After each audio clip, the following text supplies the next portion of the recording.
Hi everybody, I hope Santa was good to everybody, that everybody got just what they wanted. As a youngster, Christmas Eve was always a very enjoyable time. I always remember my dad used to remove the panel in front of the fireplace. We had an electric fire, so we always had to remove the wooden panel in order to allow Santa to come down the chimney. We had to obviously put out a glass and a bottle of whiskey so that you could have a little bit of libation, along with some mince pies. Not forgetting, of course, the reindeer. We would leave carrots outside the kitchen door for the reindeer, and obviously put our sacks under the Christmas tree. Next morning we would come down, the sacks would be full, some of the whiskey had been drunk, the mince pies, there was only crumbs left, there was only little bits of carrot left out of outside the kitchen door, and of course there were telltale footprints leading from the fireplace to and from the fireplace to the tree. There was absolutely no doubt whatsoever, beyond a shadow of a doubt, it was totally Santa. Absolutely 100% had been and delivered those presents, because there was all the evidence that we needed. It was clear and convincing. I'm also reminded of one of my favourite songs is by George and Ira Gershwin, and Ira Gershwin's lyrics in the chorus go, "They all laughed at Christopher Columbus when he said the world was round. They all laughed when Edison recorded sound. They all laughed at Wilbur and his brother when they said that man could fly. They told Marconi wireless was a phony." Now, excuse me, one item that guilters seem to keep going on about, and I don't quite know why, other than the fact that they accuse the filmmakers of leaving this bit out, but I don't know why they keep going on about the DNA on the hood latch, because Zellner completely blew that myth out of the water several months ago.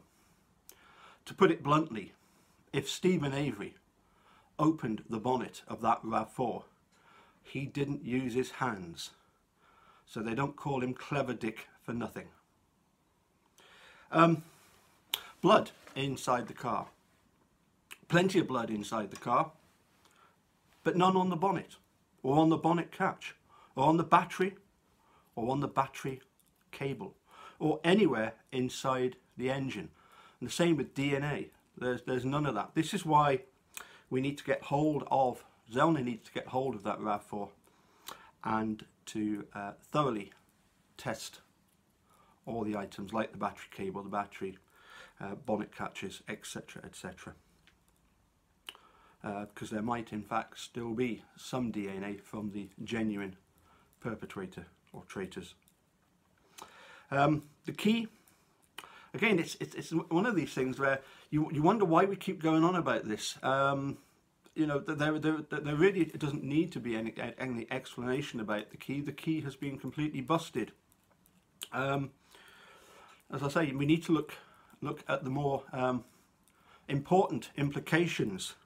The fact that Manitrock Sheriff's officers should not have been anywhere near the Avery salvage yard, and in particular Lenk and Colburn should not have been anywhere near the salvage yard, and in particular not in Stephen Avery's trailer or his bedroom. You know, it's just a complete and utter nonsense. As I say, it takes so long for them to find the key. You know, if you're looking for something that's hidden, you look behind things, because that's the whole point of hiding them. Which brings me on to another thing. Since when have evidence technicians been instructed to be rough to the point of nearly breaking exhibits? We're told that Andy Colburn threw stuff into the back of the cabinet with such force that it dislodged part of the back panel. Since when have evidence technicians been instructed to be so rough? with exhibits. Well, there's another point, isn't there? It should have been an exhibit. Of the over 970 items that were taken as exhibits, that was one that never made it into the courtroom. Again, we wonder why. The simple fact is this, that at the moment, Steve and Brendan were found guilty back in 2007, and at the moment they are considered guilty. But you know, if a trial was granted tomorrow, there would, as there has always been, enough reasonable doubt. And with the extra evidence that Kathleen Zellner has produced through her testing, you know, a bullet with no bone fragment on it, just wood and paint, and as I say, the obvious amount of DNA on the hood latch shows that that was not swabbed in order to extract somebody's DNA. It was swapped.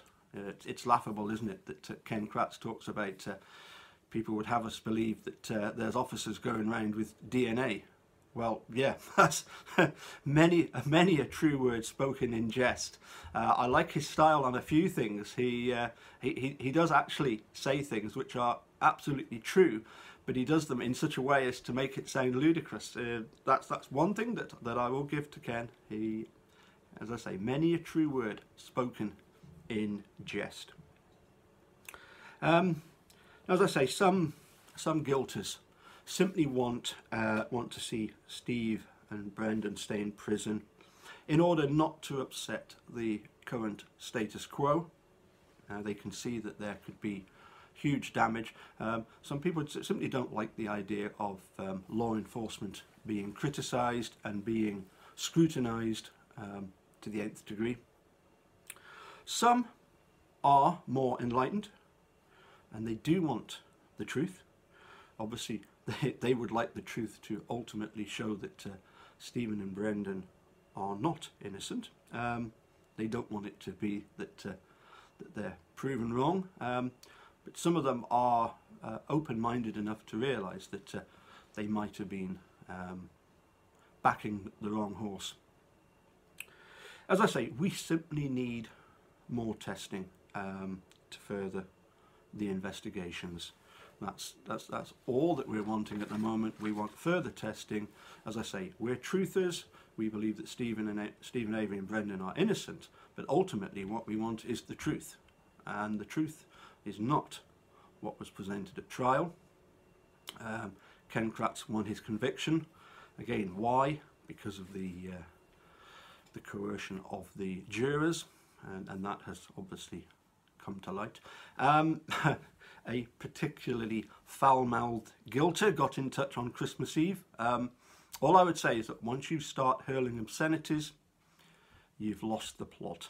On several occasions he referred to me as a C-U-N-T. I find that quite amusing. A C-U-N-T is a very useful thing. Without it, none of us would be here. I've often said to this particular person, well, let's see you do a video where you present your information. You know, actually, as I've done here, actually discuss the evidence and let's see what you have to say. And I was pleased, in fact, that I did come across a video, albeit from quite a long time back, by The Lip TV. A gentleman looked like somebody that maybe worked in a garage, discussed for about 30 minutes the case, and I'd have to say that I did agree with a lot of his analysis and his comments, although obviously not with his conclusion is completely at variance with my own conclusion. And I just wondered if maybe 2 years down the line, with the future developments that have arisen and revelations, I would just like to ask guilters, what would it take to convince you that Santa doesn't really exist? Bye for now.